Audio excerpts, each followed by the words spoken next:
tassa bhagavato arahato Samma Sambuddhassa. Namo tassa bhagavato arahato Samma Sambuddhassa. Namo tassa bhagavato arahato Samma Sambuddhassa.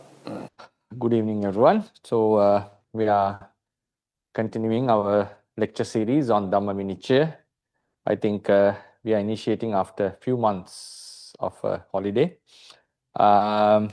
So far we have done 12 questions discussed in Dhamma Vinicchaya, written by Venerable, late Venerable, Renukane Chamdavimala Thero. And I think we discussed some interesting topics, and you can refer to them back in the YouTube. And yeah, we took some time discussing each question because there are certain things to be elaborated and explained, and that sometimes that would lead to certain doubts, and also that should be clarified. Otherwise, certain arguments or disagreements could happen when deciding or when learning the Dhamma. So today's, I think I have shared the handout, and I hope it has already been shared in the groups. So question number 13, which is a pressing question among most of the Buddhists with regard to, based on their faith actually, based with regard to what to be done to the offerings that were made to the Buddha. Because pious devotees normally make offerings to the Buddha at home, and also they do so in temples as well. So how should we treat them, or how should we, when we are discarding them? Surely you have to discard them at a certain stage, especially when you have offered food and ornaments such as the offerings such as flowers and so forth. When they get withered, and when otherwise the altar will be dirty, so it has to be removed.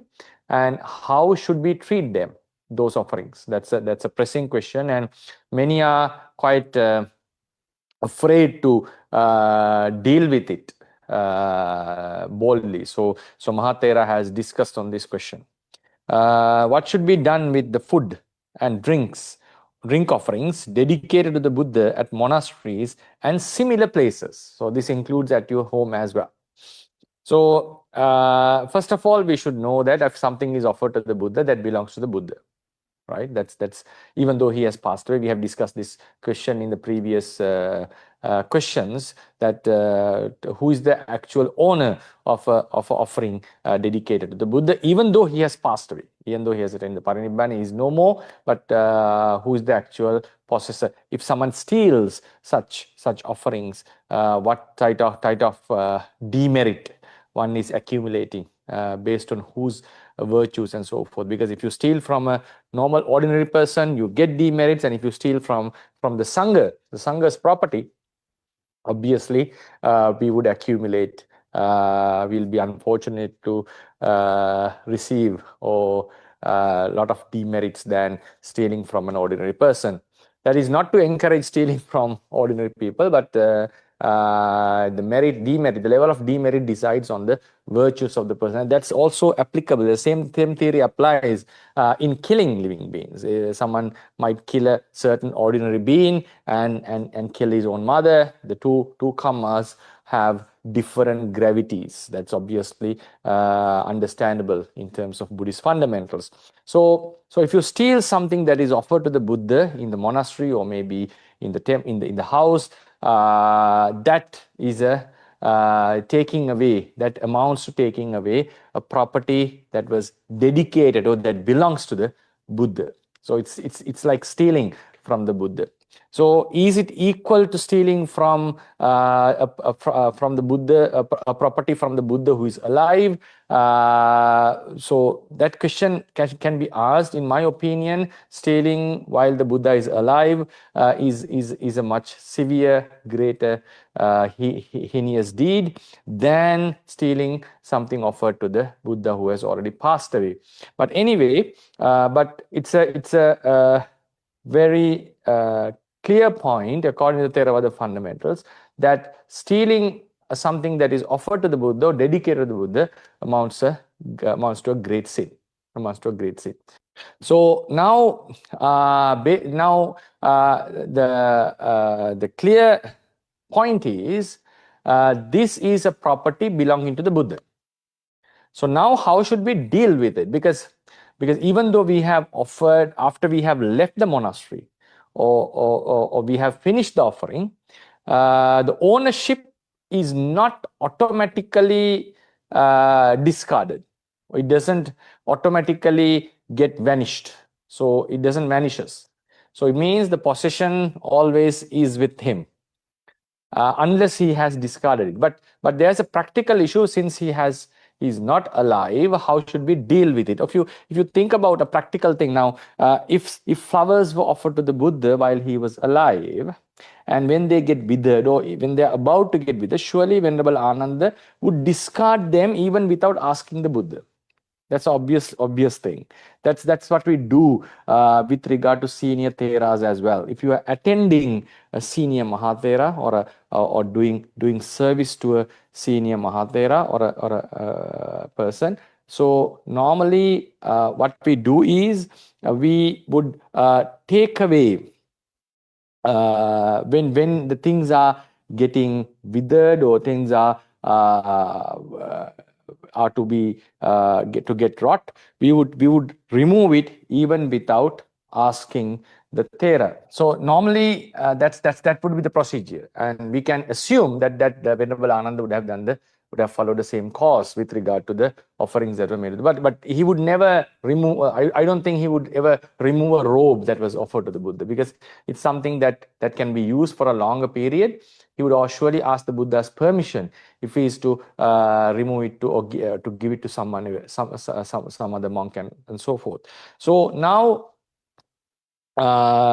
it's obvious that before it get rots or it's becoming, normally we would get the permission. But if some things are very obvious, like such as flowers, incense, and all those stuff, if they are going to make the place dirty and if they are going to be no use for the Buddha anymore, surely we would remove it even without his permission.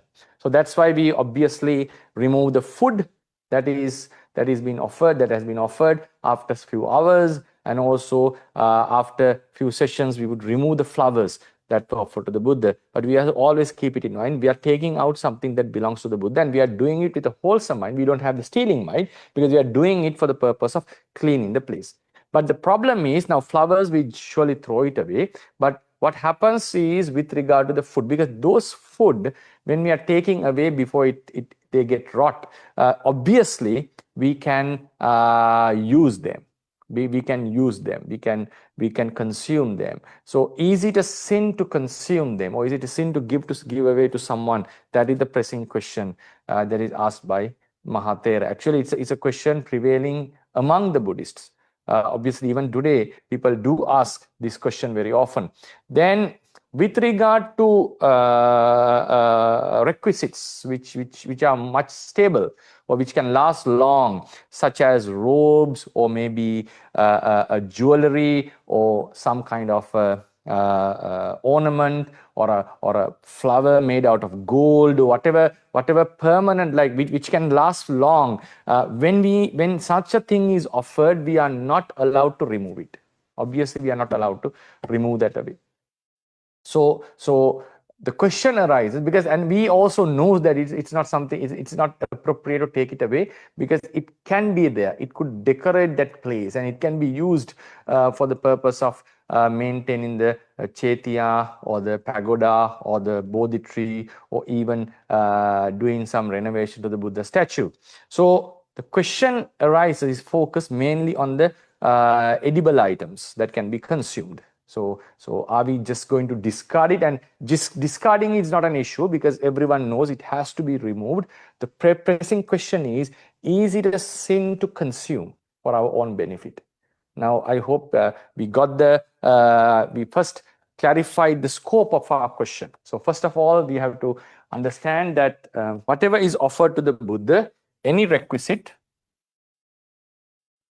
offered to the Buddha, requisites offered to the Buddha belongs to him. All the requisites offered to the Buddha belongs to him.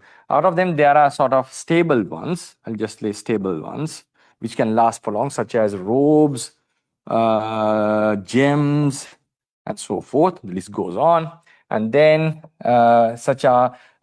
things such as flowers, lamps, incense sticks, right? So they can be discarded, and edible items. So there is no argument. We have to keep them. There's no doubt in it, right? You have to keep them. That's why it's a great sin to take away the jewelry or the treasures that were dedicated to the Buddha statues or the Buddha shrines. We call as a nidana. Stealing them or taking away is a great sin. There's no argument in it. And discarding them is also not an issue. Discarding them is not an issue.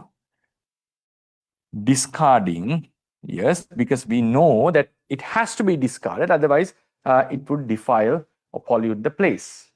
It is anyone, if someone argues, no, it belongs to the Buddha, it has to be kept there. We know it's a very foolish argument, or which doesn't have much validity. We are not going to consider it much. Even here, we know it belongs to the Buddha, but it has to be thrown away. Even Venerable Ananda would have done it, and it's obvious. It's something very practical. The question that arises is, now edible items, can they be consumed?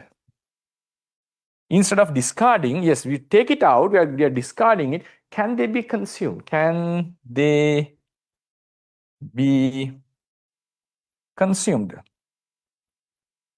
Is it a sin? Is it a sin? This is the obvious question. Okay. Now, we have to understand, we are not supposed to take away the Buddha stuff freely because it belongs to the Buddha. Buddha is the owner, even though he's no more. And yes, certain things we have to remove, certain things we have to keep. And there's also a very interesting question, how to deal with them. How to deal with them. If they get decayed, the robes get decayed, and if they are attacked by the termites, or if they start to torn apart. So yes, then at some level we have to throw it away, obviously, if they get decayed. But it will take time. Things such as jewelry and so forth, yeah, they don't get decayed very easily. So we have to keep them, or then how to deal with it. There's another in the long term, how can we deal with them, or what to do, right? What are the possibilities? This is another interesting question, which I'll discuss about this as well. Now, the first question is it a sin to consume them? So we'll go into the handout and directly discuss the topic. The Mahathera has given some information. After the passing away of the Tathagata, as the first Sangika Dana mentioned in the Dakkinavibhanga Sutta, it is stated that one may place a Buddha image containing relics in the midst of the two groups of Sangha who have gathered, that is Bhikkhu Sangha and the Bhikkhuni Sangha. Place a bowl before the image, first offer everything to the Tathagata,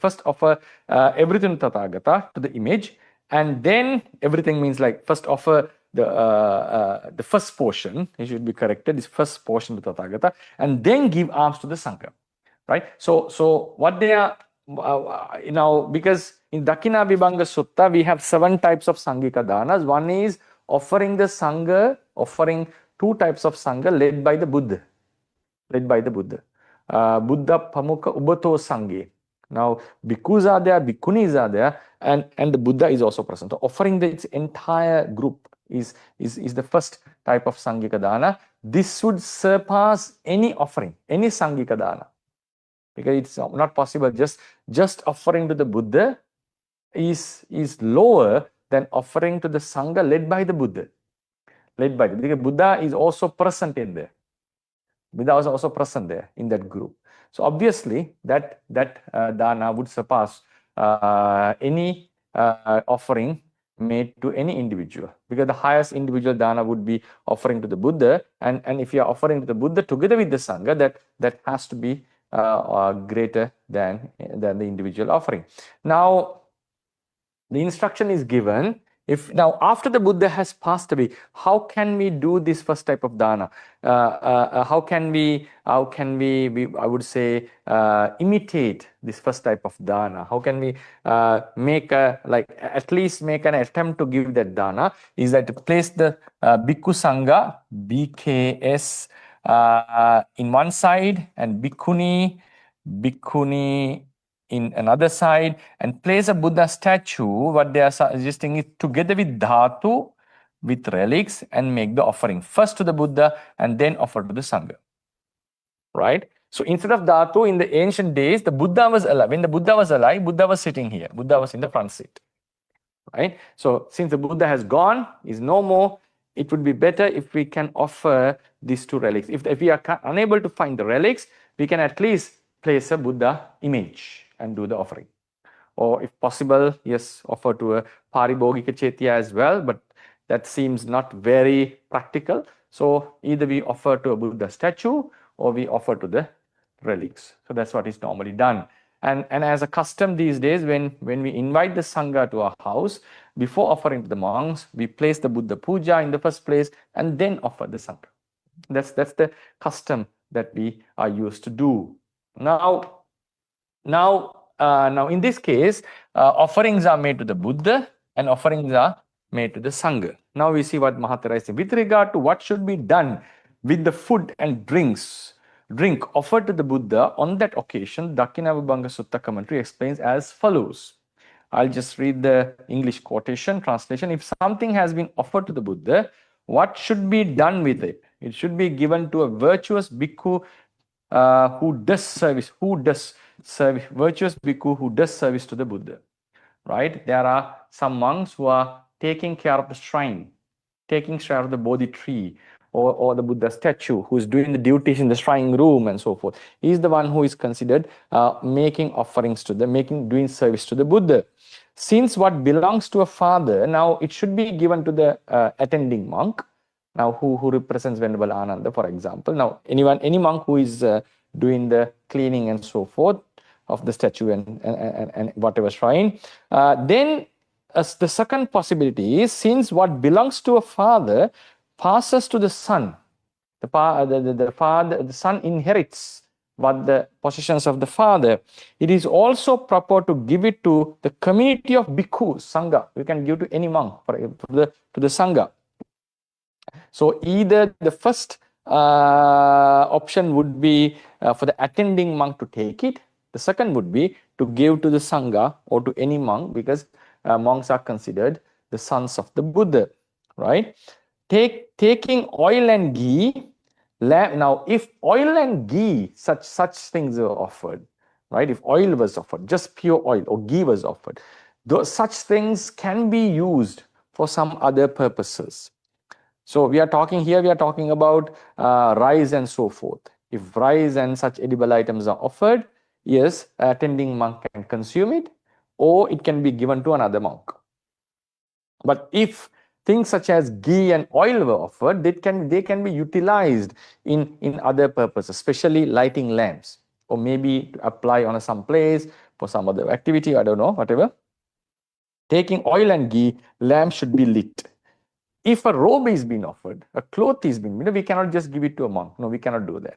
A monk cannot just take the robe and use it or wear it. It should be hoisted as a flag, or it should be put as a sort of covering over the Buddha's statue, or we can still keep it as a requisite to the Buddha, or we can make a carpet or such, whatever, as a screen or whatever. We have to utilize it for the purpose of the Buddha. So now, the permanent objects such as robes and so forth, we are not supposed to discard them.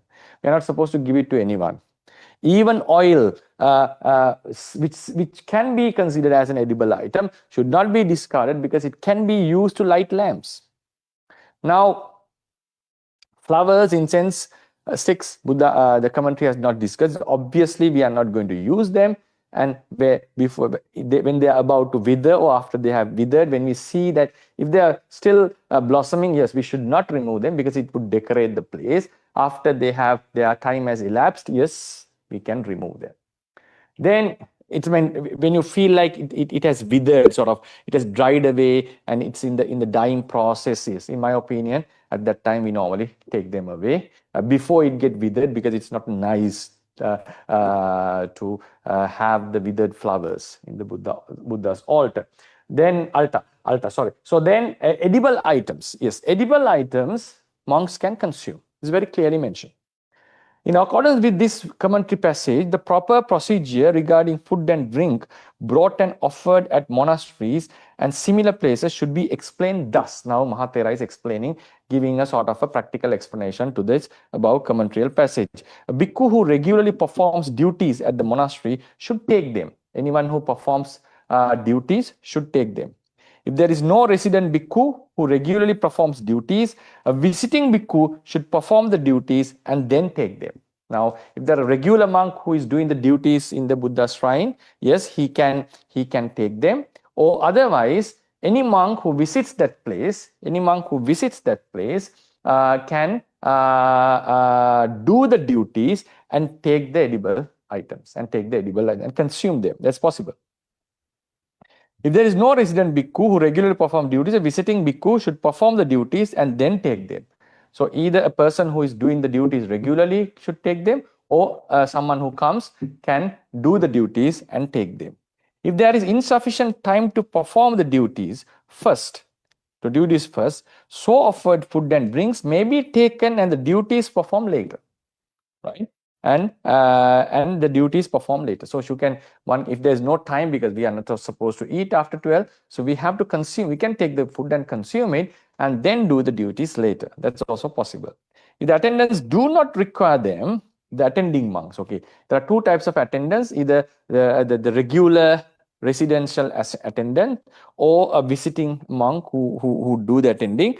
And if there are no attendants, if the attendants are not in need of such food, then considering that what belongs to the father belongs to his son, any bhikkhu who wishes may take them. The attendants are not using them. Yes, any monk can take it, because we are the sons of the Buddha, so we are allowed to use what belongs to the Buddha, right? If he's not using it. If there's no bhikkhu to take them, it appears that there is no fault, even a lay devotee takes them. So he is very careful in using these terms. Even in the Sinhalese book, he haven't said it very directly, but he said it appears based on the knowledge, based on the fundamentals. If a bhikkhu can take it, if a bhikkhu can consume it, because we are also disciples of the Buddha, and monks should be given the priority, and there's no doubt about it. But if monks are not in need of, anyone should take it. So it doesn't say, like, if it is not a sin for the monks to eat what belongs to the Buddha, and we take it and consume it, it obviously appears as that even a lay person eating it would not cause a sin. So he's very careful. He's not giving a direct answer, but even I myself I also feel like to agree with it, because I don't see a logic why it would be a sin for a lay person to consume that food while a monk is allowed to do that, right? So it's not because of our sila. Yes, we are considered there as children, but if we don't want it and we are going to discard it, instead of discarding it, yeah, we would obviously give it to an animal. Animals will come and eat it, and we are obviously, for example, a beggar would not know what type of food this is, and if it was offered to a beggar and he would eat it, no, I don't think there can be any sin in that. Right? So there is no bhikkhu to take them. If there is no bhikkhu to take them, it appears that there is no fault. Even a lay devotee takes them. Food and drink offered must certainly be removed from that place to clean the altars. It's obviously the altar has to be cleaned, and so it has to be removed. There's no argument. Even though it belongs to the Buddha, it has to be removed. It has to be discarded at one stage.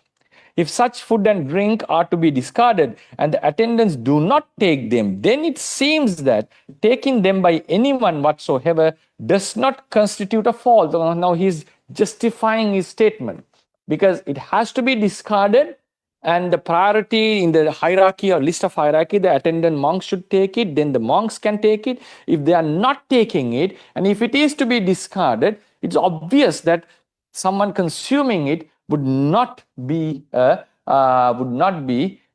any fault at all, right?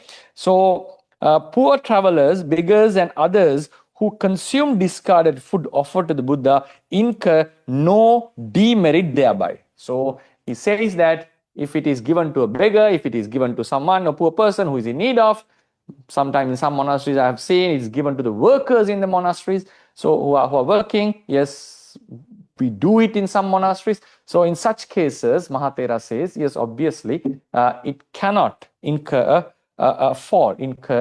offense, right? If there is anything that can be used for the benefit of the shrine or the Bodhi tree in the monastery, it should be used for that purpose alone and should not be taken even by the attendants. So these stuff, even the attendants are not allowed to take, because these can be used within the monastery, within the shrine, and so forth. Stealing property that belongs to the Buddha is a grave offense. That's another point. Now, stealing, taking away something that belongs to the Buddha, knowing that it belongs to the Buddha, is not a good act. Right? This is the point. Sometimes you may get a question like, what happens now? In some sutras, Buddha has said, now some food was offered to the Buddha, he had rejected them, and he said, now what to do with this food? What to do with this food? So then the Buddha says, yes, put it into a place where there's no animals or water, where there is no fish, or bury it under the soil.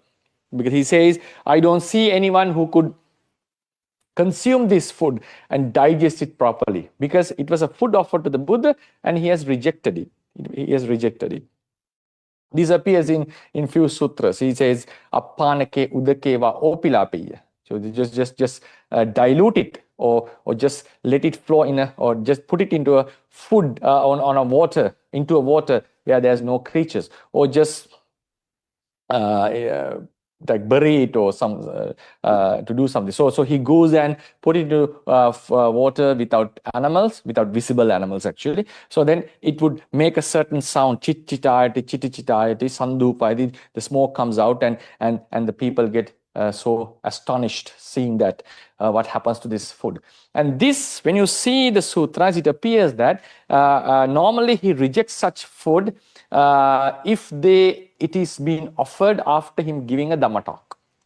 So that's the procedure. Normally, after giving a Dhamma talk and pleasing the people, if the people get like faith or delighted about the preaching, and if they think of offering some food to the Buddha, he normally rejects it, because it's not because he have preached the Dhamma in order to get the food, but society could easily accuse him because he was preaching the Dhamma in order to get the food. So in order to avoid this accusation, because the people who would accuse will also get great demerit by accusing the Buddha, he normally doesn't do that. So that's the custom in all the offerings that we are making. If you have noticed in monasteries, at houses, whether you are offering food items or whether you are offering monasteries or kutis, whatever offering is made, normally in the ceremonies, the offering is done first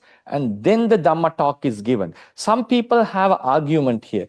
Shouldn't it be that we give the Dhamma talk first and make the person's mind happier, because he's going to offer it, because we are not asking for it. So if we say the benefits of this offering, if we say what are the great benefits, so his wisdom, Samma Ditti, would get strengthened, and then he can make an offering with a greater wisdom. Shouldn't it be that we preach the benefits of the offering first and then the offering should be done later? But the custom is, as soon as the ceremony starts, giving sila and starting the ceremony, the first function would be to offer the food. And then the Dhamma talk is given at a later, at a second stage, after food has been consumed, or after the building has been offered. The reason is this Buddha's custom, because he normally doesn't accept the food that was offered after he had given a Dhamma talk, because it could amount to a social criticism. It could have amount to a social, it have triggered a social criticism, saying that Samana Gotama used to eat food after giving Dhamma talks, and someone can easily argue that one of his purposes in giving such talks and making them disciples is to get the requisites. So he left no room for that accusation. So that's why he would reject such food, and that's the custom that monks are following. So that's how the Dhamma talk practice was given. Bhattagavatta means the duties a monk should do in the dining hall. Bhatta is food, agga is house. It means we normally say in Sinhala dange. Dange means where the house or the place where food is offered. So Bhattagavatta, we are supposed to give a Dhamma talk after the lunch, after the meal, and it has to be done after the meal, not before the meal. We normally don't give the Dhamma talk before the meal because no one would say anything these days, but it would amount to the fact that it can easily lead to social criticism those days, and even today in some countries where people don't have that understanding that these monks are preaching the Dhamma talk and then they are getting the food. Because in the Dhamma talk, we may keep on praising this dana. Now, for instance, imagine this. If I kept on praising, offering such and such food gives you great merit, giving the references from the sutta. Sometimes the devotee might think, okay, I don't have this food in this offering. Please bring that particular food and we are going to offer that. And this gives us a lot of embarrassment. We say, okay, since I have taught this, now listen to this talk. The devotee is making new initiatives to make the offering. So what we do normally is let the devotee perform his offering, dana first. Let him do it at his will. We are not interfering. We are not giving any hints on this. After the person has offered, yes, thank you for the offering, and these are the benefits that you get. So that's the custom. So in some places, if you want to leave, in very rare occasions, if you want to leave the house early, or if you're in a rush, because it's not a training rule, it's not a Vinaya rule that we must give Dhamma talk after the meal. That's the custom, that's the duty, that's the custom or the tradition that has been followed. But in some cases, even we have done in very rare occasions, if it is impossible for us to manage the time, we normally give the Dhamma talk first and then have the meal and immediately leave. But that is done in a very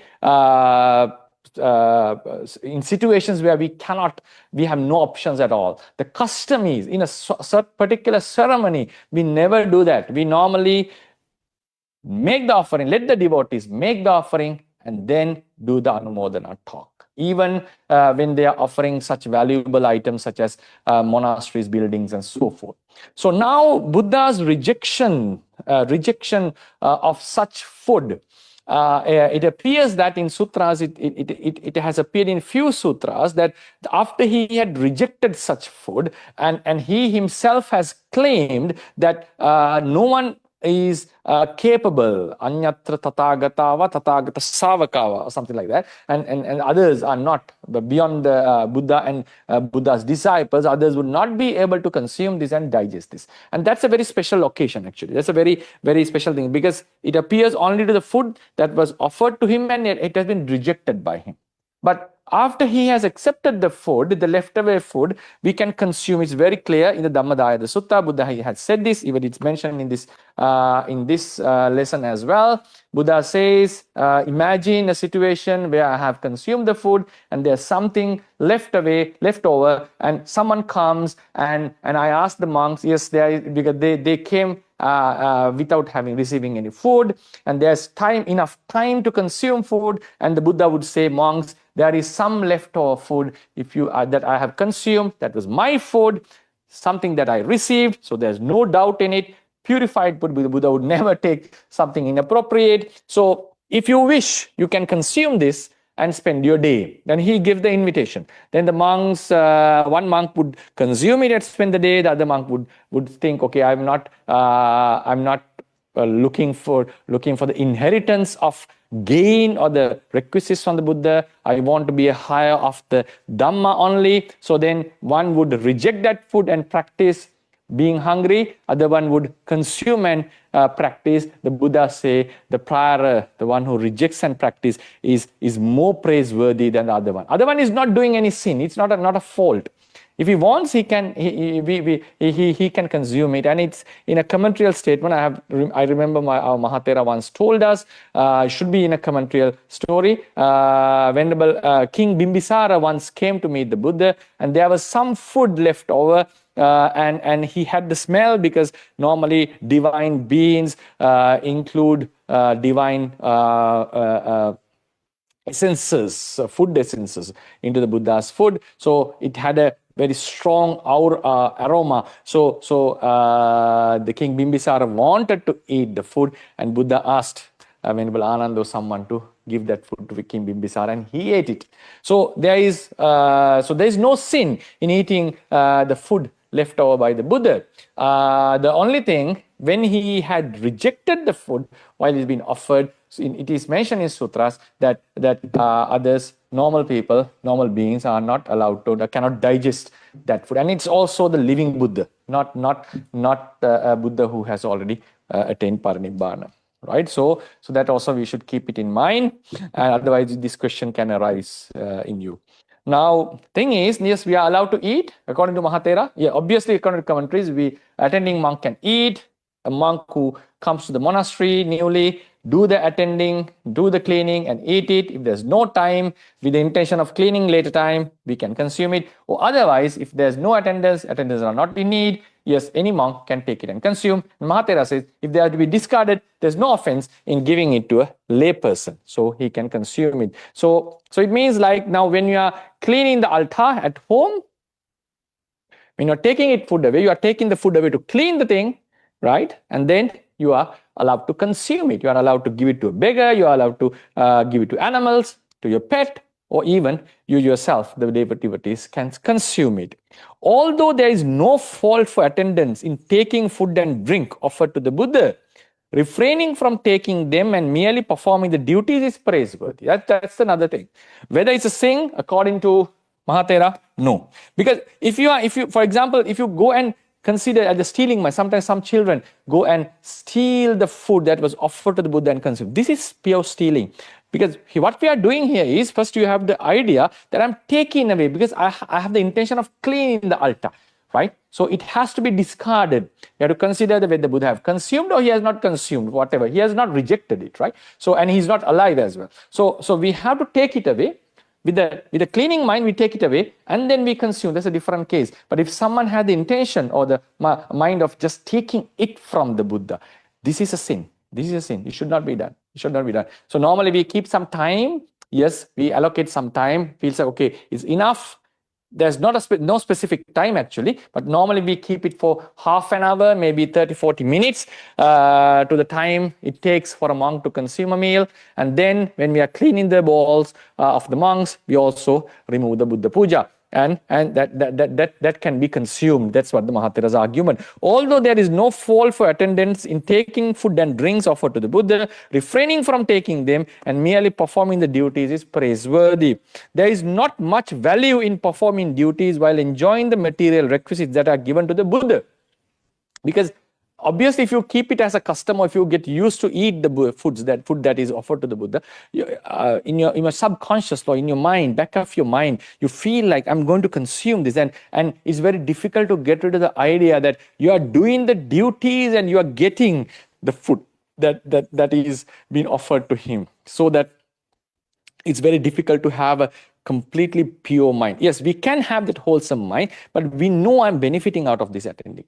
It's not that it's not about benefiting with great merit, but I'm also benefiting from the requisites or the food that is given to him. So just doing mere duties without any expectation about the food that is offered to the Buddha is greater, is praiseworthy. Obviously, that makes sense. The elder Ananda attended upon the Tathagata for 25 years. Ananda Thera did the duties to the Buddha for 25 years. He did not accept any material gains that accrued the Buddha. So, accrued the Buddha. So when whatever the merits that were accumulated in Buddha to the Buddha, he never took them. He accepted the position of attendant only after obtaining permission from the Buddha not to accept the fine robes and alms food offered to the Buddha. If some meals were offered, delicious meals or robes were offered, if the Buddha would give it to them, he would say, no, you cannot give it to me. I'm not going to accept it.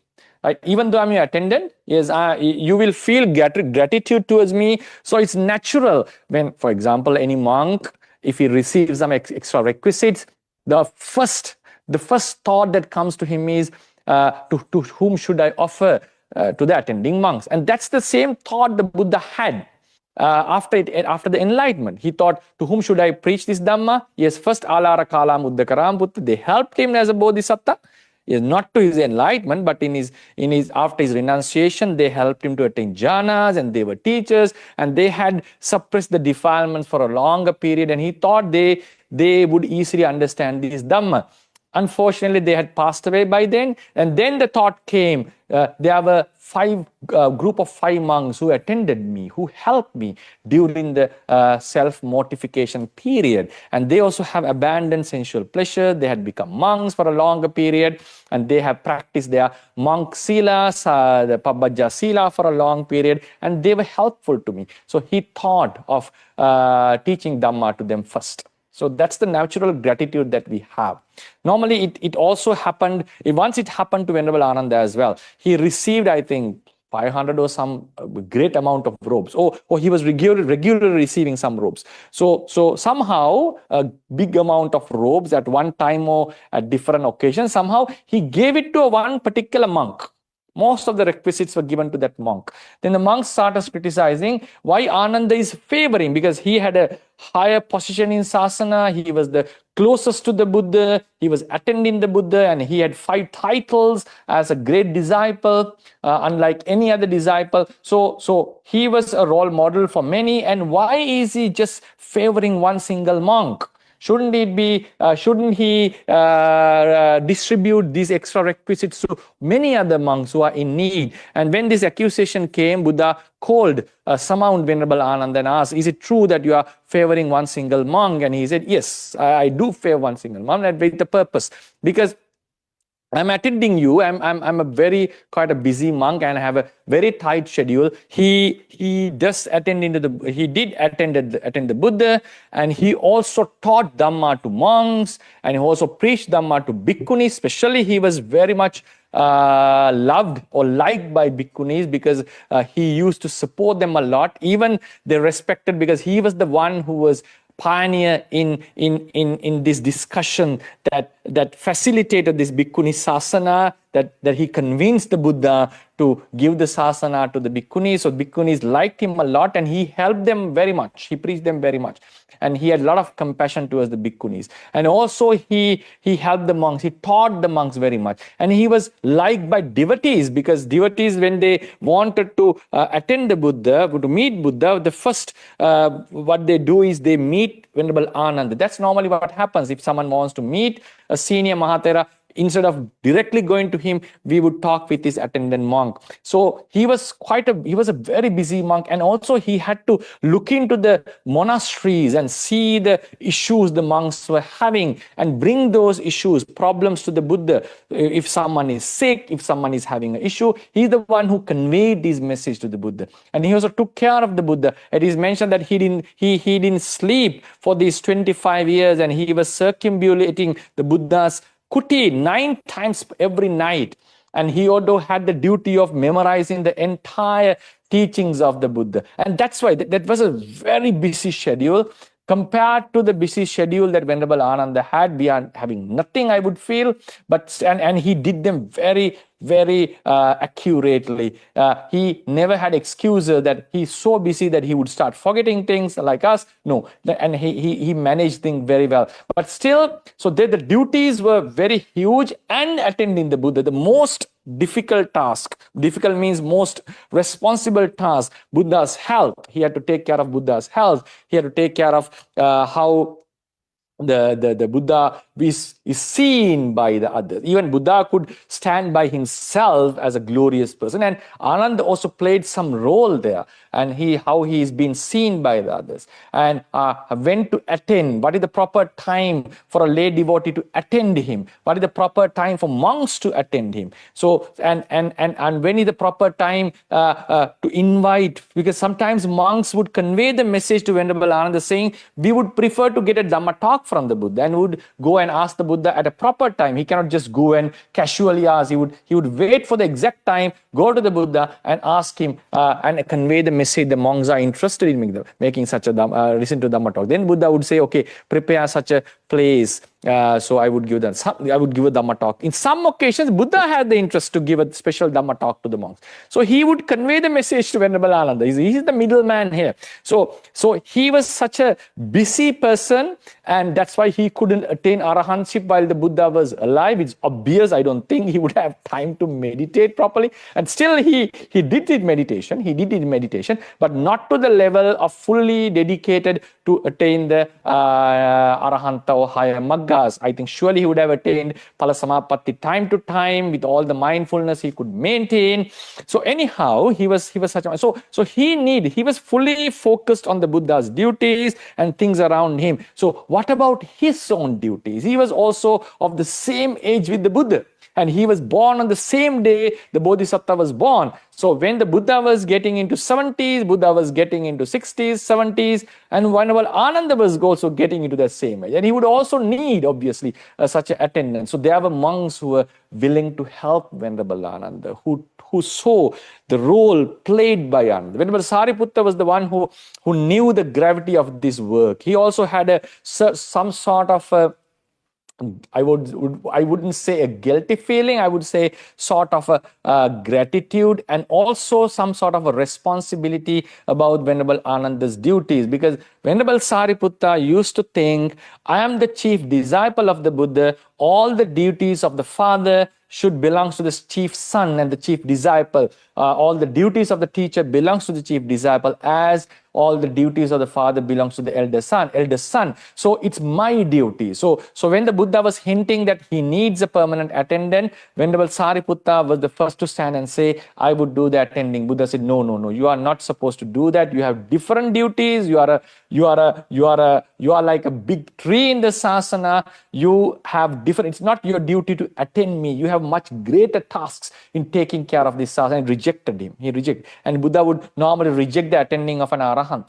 And also, I think that also another thing to discuss, like normally if arahant was attending, he would not have that love towards the Buddha, because he had eradicated. He'll respect the arahant would respect the Buddha, but there cannot be an attachment. It's impossible. But a sotapanna who would not act like a putujjana, so it's obvious, sure that he would not do certain akusala kammas. He had his he has his qualities, and he cannot perform evil deeds, or it's impossible that he would change his faith like Sunakatta did. So Buddha would always get the attendance, permanent attendance from a noble being, and it should be a sotapanna, because he has not eradicated all the defilements. So it starts to mix with the love, care, and everything.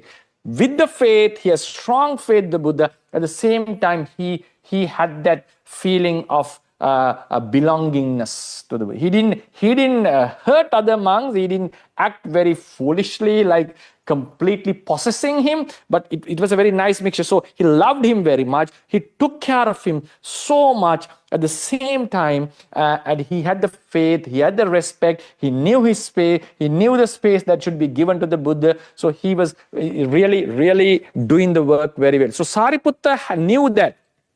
Even though he was rejected and he has different duties, he still kept it in his mind that Venerable Ananda is doing all these duties that originally belongs to me. I'm able to attend this different places in the sasana, sometime to spend time in seclusion, be a role model to the sangha, advise the sangha, do all these duties because Ananda is taking care of Buddha's duties, Buddha's work. So he had such gratitude towards Ananda. So whenever he receives a new robe, whenever he receives a new patta or ball, he always thinks the first priority thought comes to Sariputta is to offer it to Venerable Ananda. So when Sariputta is staying away from the Buddha, and if one monk is attending that monastery where the Buddha is living, he would make sure that tell that monk, pay respect to the Buddha, ask his health, pay respect on behalf of me, and then go to Venerable Ananda, ask about his health, and convey my regards to him. He always does that. So Venerable Sariputta knew the role played by Ananda. He had such gratitude towards him. So some monks, I think most of the Theras would have felt that in Ananda. So some monks used to do his attending. They supported him. Supported him is in turn supporting the Buddha indirectly, because when he's been well taken care of, he will be able to take care of the Buddha very well. So there was one monk who used to wash Ananda's robes, who used to clean Ananda's kuti. And while he is attending the Buddha's work, his personal work were taken care by some other monk. And one monk was pioneering. He was fully attending Venerable Ananda's duties, knowing his great responsibility. So Venerable Ananda had such gratitude towards this young monk. So what happened? Whenever he receives new requisites, robes, he would give it to him. So other monks felt it as some favorism. So when the issue came, Buddha asked, "Is it true that you are favoring one monk?" He said, "Yes, I'm not. It's not like I'm giving it to him because of the gratitude. I'm able to take care of you, Venerable Sir, because my work has been taken care by that particular monk. So I have so much gratitude towards him, even though he's young. So whenever I receive some extra stuff, I have a customer. I'm used to give it to him." Buddha said, "Yes, this is a great work, great thought, a great attribute of Venerable Ananda." And he preached Jataka, saying that Venerable Ananda was such, even in his past lives, not only in this life. He has a person who had strong gratitude towards the people who have supported him. So therefore, it's natural that we would give that things to attending monk. But Venerable Ananda knew that Buddha would also have that feeling. Yes, surely he's a person who knows the value of gratitude more than anyone else. Surely Buddha would direct his extra offerings, and he would surely give some extra attention to Venerable Ananda. Surely he did it to Venerable Rahula because he was very helpful to him in samsara. He did it to Venerable, he surely did it to Venerable Ananda, because then he also gave advice to Ananda, personal advice at his demise, and encouraged him. Even while Venerable Ananda was crying, he consoled him, and he told about his future, his capacities, his future arahanthood, and also he consoled him. So Buddha also had a lot of attention towards Ananda. So Ananda knew that if I start doing this attending, and he had the confidence that he would do it perfectly, and he had come for 100,000 eons with the purpose of being a Buddha's attendant, which is a very vital role in the sasana. So he knew he would do it perfectly, and he had the capacity to do it very well, and Buddha would surely treat him, give him some special attention. And Buddha is a person who would receive so much requisites because of his past merits. And obviously, the one who would benefit mostly would be Venerable Ananda.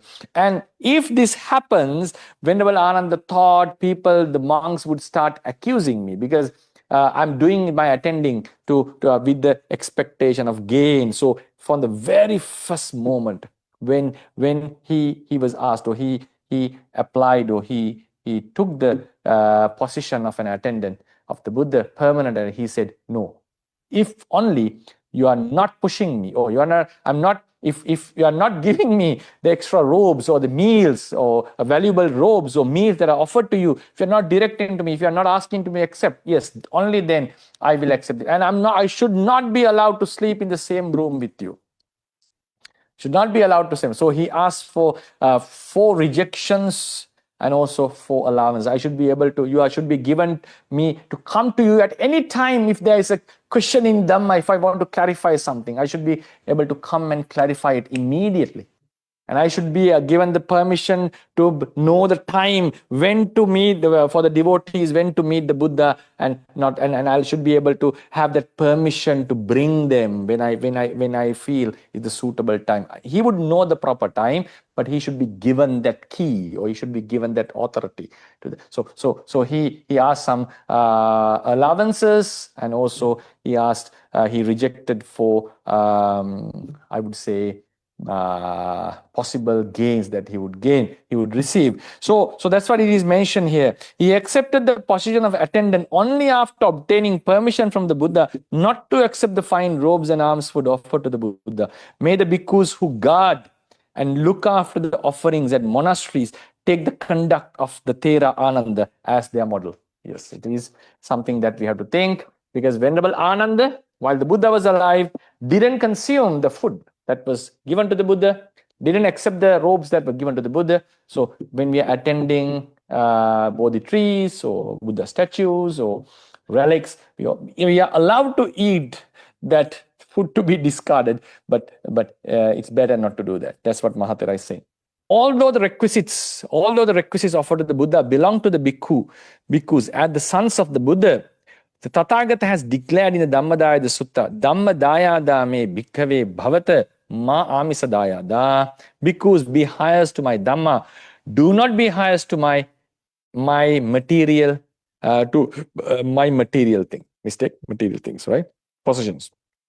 Indicating it is better for bhikkhus to be heirs of Dhamma rather than heirs to material gain. Moreover, in the very sutta, the Tathagata states that between two bhikkhus, one who quenches his hunger by eating the leftover food that remains after the Buddha has finished his meal, and another who does not eat it and spends the day fasting, the bhikkhu who refrains from consuming the Buddha's leftovers is praiseworthy. Who restrained from eating the leftover food is more praiseworthy. For these reasons, it should be said that it is good for all bhikkhus to live while abstaining from enjoying the material requisites that accrue the Buddha. So it should be said to the lay people as well. Yes, you are offering foods at house. It's better. It seems there's no sin in consuming them when you are going to discard them. It's better that you don't consume it. You can give it to a pet, or to maybe to birds or animals, or maybe to the ones who are in need, such as beggars and so forth. But better not to consume this, because otherwise you will not have that pure, it's difficult to have that pure mind while you are making the offering, because in the back of your mind you will know, I'm going to consume this if it is a very tasty food. So it's advised that not to consume, even though it seems there's no offense in consuming the food that should be discarded that should be discarded otherwise, right? Anyways.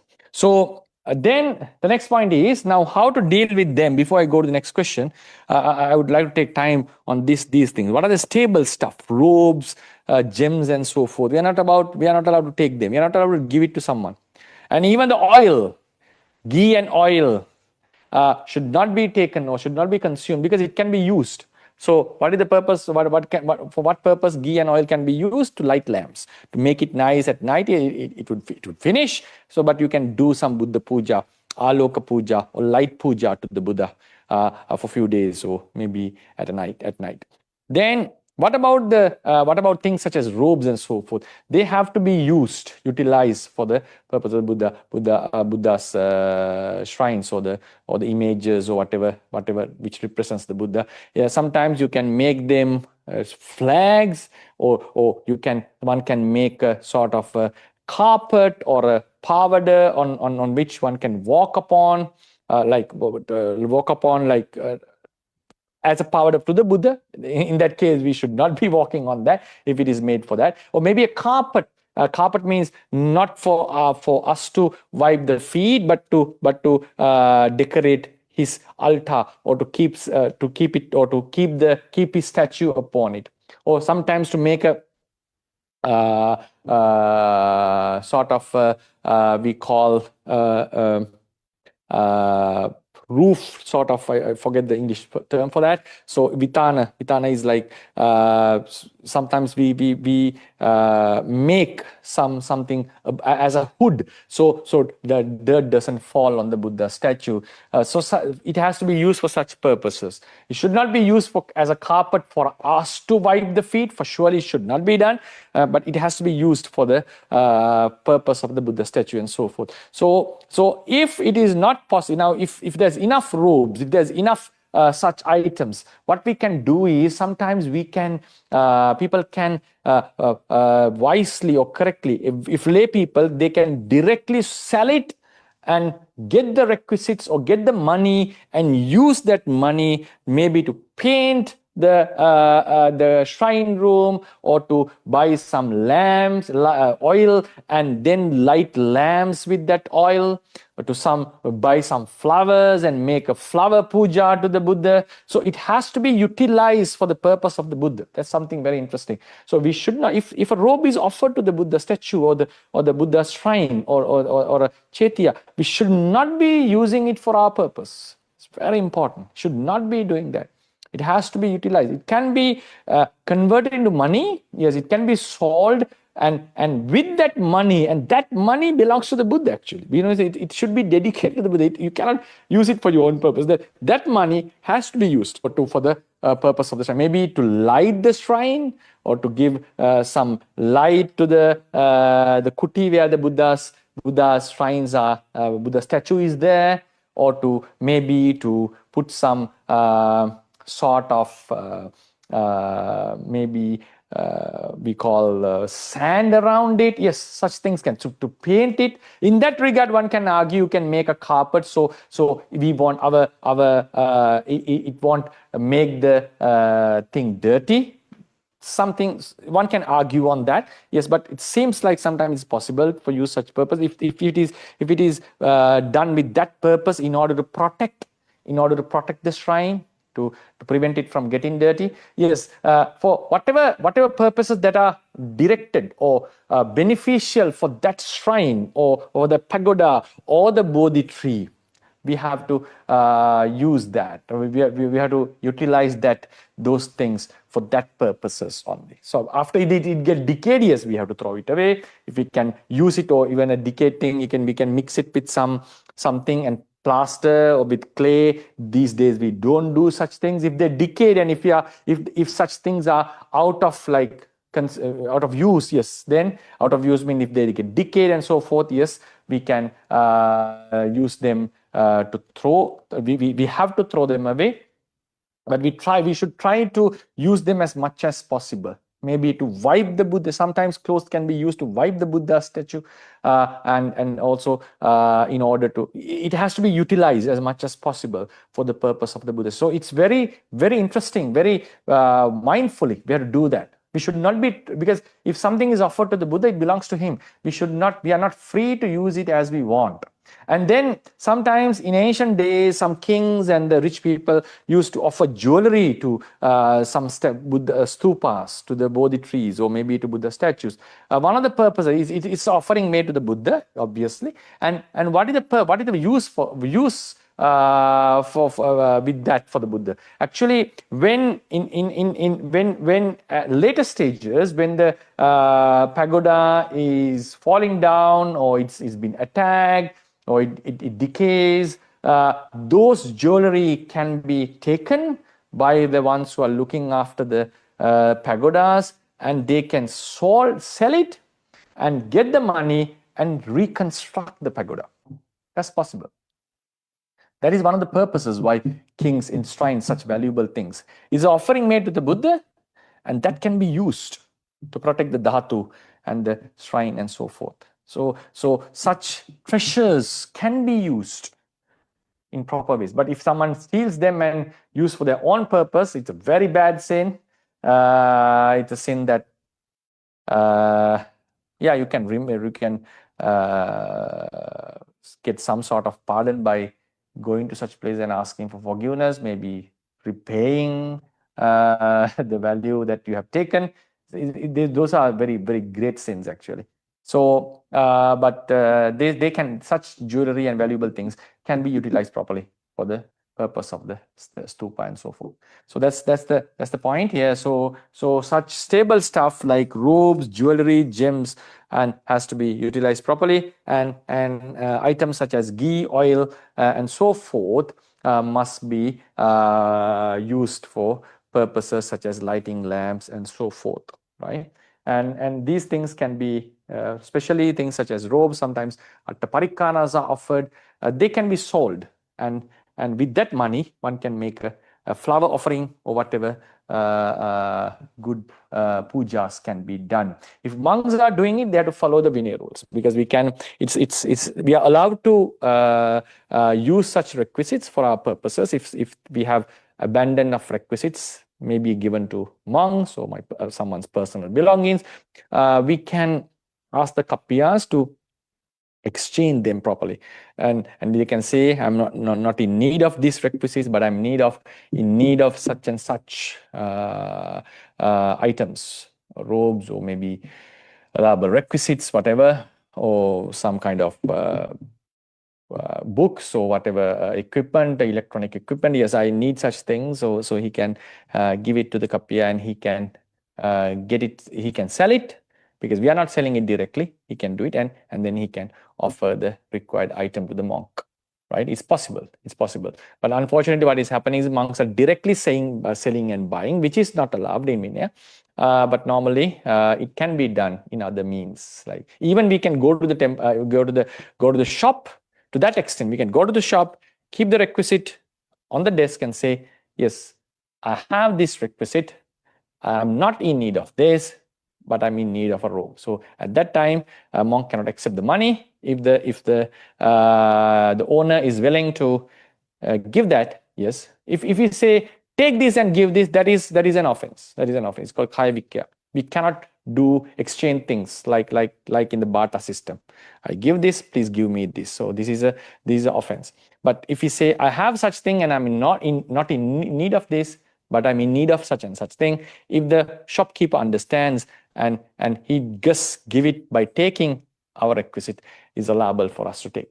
But we should make sure that the exchange is some sort of that no one is getting any extra benefits, or it's not like someone is losing something because of that exchange. But if the shop owner is willing to give some valuable stuff, taking such thing, that's his wish. But we should not be stealing. We shouldn't be deceiving the person and saying that this is more valuable than what it deserves and do the exchange. No, it's not nice. So yes, so therefore, if things are offered to the Buddha shrine in a temple, monks, the attending monks or abbot can and follow the Vinaya procedures and get the allowable requisites through it, and then support the shrine or the Bodhi. It's possible. So that's it. So I think that's a very interesting topic that we discussed. Yeah, next topic, I think I will take the whole session next time. What is more praiseworthy, offering to a beggar who is in need while you are taking the Buddha puja to the temple, or just continuing and offering that to the Buddha who is not alive? So it's another interesting controversial discussion. So I'll be talking about that next day, because if I just take it just 10 minutes, I don't think that question can be it's not giving that justice to that question. So it has to be discussed in detail and talking what would be the better approach in dealing, or when you are going to make a Buddha puja. So I would conclude the session today, and we have already discussed 13 questions.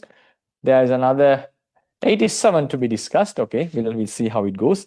So for the time being, yes, it's done, and anyone is welcome to ask questions. When you're going to offer something to relics, not to a live human being as Supreme Buddha, but it's difficult to make up mind, offering always coming to mind as, like you're offering something to the which is dead, kind of, the materials.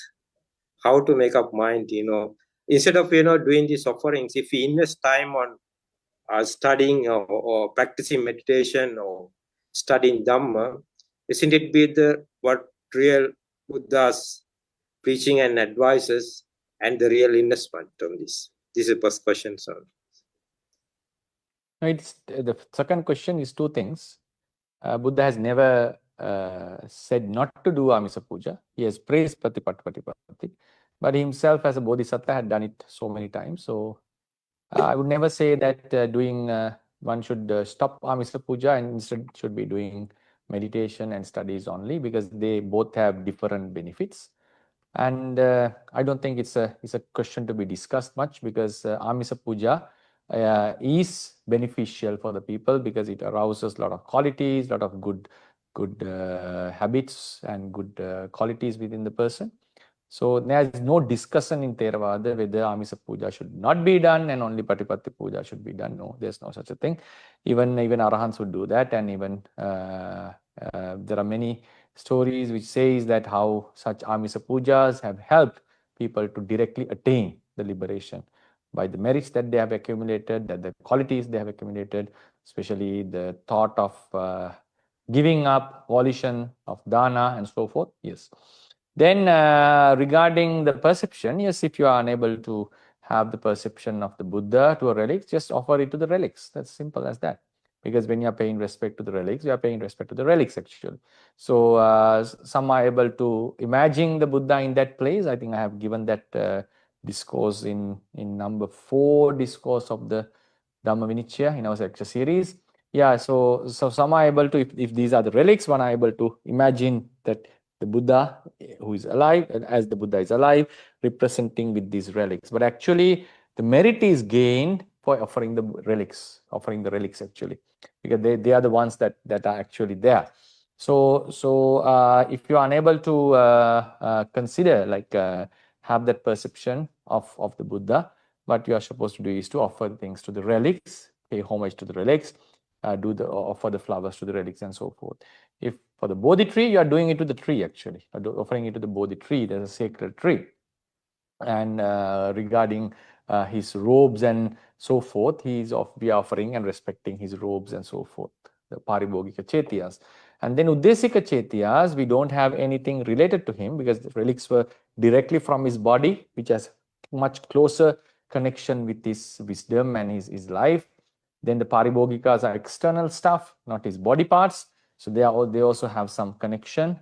And then other than that, yes, we just imagine him with our mind. There's nothing connected to him, but sort of a Buddha statue or something made out of some material stuff. And we make the connection with our mind because there's no actually something connected to the Buddha. So then the question comes, if sometimes we pay respect to the relics which are not real relics, then you don't get the merit of offering relics actually.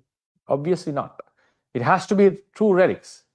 Otherwise, you are not going to get the real benefits of offering relics. So that's why people sometimes do consider certain things as relics. They say, if you have the mind of relics, yes, then you get the kusala chitta, but you don't get the actual merit of offering the relics. It has to be true relics. Otherwise it's, for example, someone pay respect to Nigantanathaputra considering he's the Buddha, but he's offering some food to the Nigantanathaputra because imagine someone who has heard about the Buddha and he misunderstand Nigantanathaputra as the Buddha, and he offers the food to him. And he is getting merits for offering Nigantanathaputra, not the Buddha. He had the mind of the Buddha. There's a different case. So therefore, in order to get the merits of offering the Buddha, he has to actually offer the Buddha. At the same time, if someone is paying respect to some material stuff, thinking it's merit, and if they are not the relics, thinking they are relics, but if they are not the relics, he's not getting the merits of offering the relics actually. He's just getting the merits of offering the Buddha, like it's sort of a Uddesika type. So he does get the merits, but it's not complete as offering to the true relics. So therefore, if someone is unable to get that perception of the Buddha, some people can easily do that. Some people, if it is difficult, then you have to offer to that relic, thinking that is the relic. If he's unable to consider the Buddha statue as a living Buddha, then he has to offer to the Buddha statue, thinking this is representing the Buddha. So that's what we have to do in that case. if we, before we offering anything, any like a tasty food or one of the best food to Supreme Buddha, if we know that it is eatable, edible after offering, if we can take it after 30 minutes or 1 hour, so I think we'll have kind of greed in our mind, and we cannot really letting it go by kind of offering. Even myself, I myself have experienced this long back, but while offering, if we know that it is edible after 3 minutes, that we cannot really letting it go. Is it it's create kind of greed by looking at some tasty food. So how it depends on the person. So it depends on some people can do it. Some people can do it. Some people cannot. That's the point. If someone has a very strong mind, like if someone is not really into such things, then he can easily, if it is there, I would eat it. Otherwise, I will not eat it. And you can completely dedicate to the Buddha without considering about what he's going to eat in 30 minutes. They can do it. But for many people, it may be an issue that that thought can come. That's why Mahathera is saying it's better not to do that. So you cannot say it's not possible. It's possible for people, even though they know they are going to eat it. They can just fully offer it, because if someone comes and if someone comes and if a monk comes, they can offer it. So he can have no expectation on that. It's possible. So therefore, it can be done. But since for many, as you said, that issue can happen, because if they keep on doing that for some time, that the second thought may start appearing that I'm going to eat it, then the greediness can come, it can develop. So that's why Mahathera is saying not to do that in that sense. So always better to have no expectations about the Buddha's food. So just make the direct offering. It is in the present time we observe this is with regard to the tooth relic, Swaminathan. We have observed the way which the Blessed One of all the Arahant relics are displayed, and how should we recognize these relics as belonging to the Blessed One or to the Arahants. And also when worshipping these relics, should be do with the understanding of they belong to the Blessed One or the Arahants. There's no specific. It's difficult to distinguish, but some measurements have been given in the books. I think we are going to have that question in a future lecture, how to distinguish whether the relic belongs to the Buddha or not. Arahant relics, we don't have any clue whether we don't have any like recognizing traits of that. But Buddha's relics have been explained in the, I think in Mahaparinibbana Sutta, I think, yeah, or maybe it's commentary, I forgot. So it's mentioned in the literature actually. So based on that, some Mahatheras are saying, okay, this could be Buddha's relics, and what we can say is we can't exactly say it's a Buddha's relic unless there's a historical recording with it. Normally, what we can say is it's not a Buddha's relic. Okay, something is not a Buddha's relic, and would say, okay, this may be possibly it could be a Buddha's relic. Yeah. So unless it's been historically proven as such. So and what has happened is some of the relics have been spread all over the world now, and obviously most of the relics that are present in the world claim to be Buddha are not Buddha's relics. Obviously not. Surely not. The majority is not the Buddha's real relics. So normally, in my opinion, when I get some relics, I would always trace how the source and so forth, and only if there is a at least slight possibility, if the ancient thing, if it is has relation with some ancient lineage, or if it was taken from a very old site where such things are possible, and if it had shown some miraculous something has happened, yes, then I would consider of accepting and paying respect to it. Still, Arahant relics could also have such miraculous things, but it's not compulsory that such miracles would happen with regard to all the relics. So therefore, it's very difficult to recognize exactly whether it's whether it's a Buddha's relic or not, unless someone has the divine psychic powers to trace with the Pubbve Nivasa Jnana and consider from where this has come. Otherwise, it's not easy. So we will be discussing this question in a future lesson. What are the traits or signs to recognize Buddha's relics, and is it a sin to steal Buddha's relics and so forth? We are going to discuss on this. Okay, then we'll conclude. Yeah, thank you for listening. So today's discussion, and finally, everyone who has and all the deceased relatives of everyone who has listened, may they be happy. May they rejoice on this merit. If they are suffering, may they be free from the suffering, and if they are enjoying pleasures already, may their pleasures enhance, and may they be able to achieve the final liberation soon. And all the deities who are residing and protecting the world, the Sasanang, and also residing in this monastery, may they enjoy all these merits, and may they finally attain the liberation as soon as possible. And finally, all the ones who have listened to this Dhamma talk, may everyone be happy, healthy, live long, and may everyone have the opportunity to pursue the Dhamma path and finally attain the liberation as soon as possible.